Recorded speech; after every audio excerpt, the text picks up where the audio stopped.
বকন গরু। এই গরুর গোস্ত পছন্দ করতেন। হুজুর বাসি খাবার খাইতেন না, অল্প খাইতেন, ভালো খাইতেন। অল্প খাবেন, ভালো খাবেন।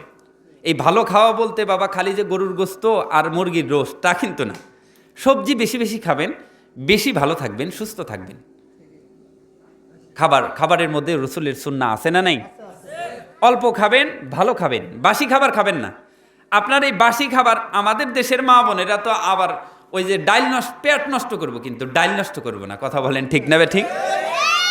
আমার মা বোনেরা, দত্তবাড়ির মা বোনেরা আবার বলবে, হুজুর আমাদের বিপক্ষে কিছু বললেন না, আমরা কিন্তু বাসি কোনো খাবার খাই না। কেন বললাম এটা জানেন?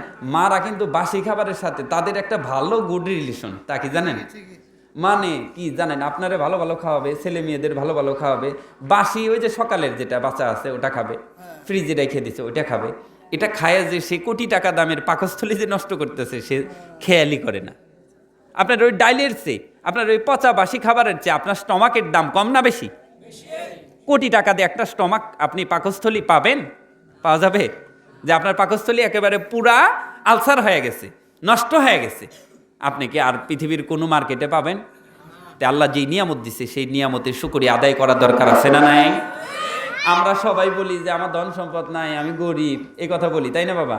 তা আপনার হিউম্যান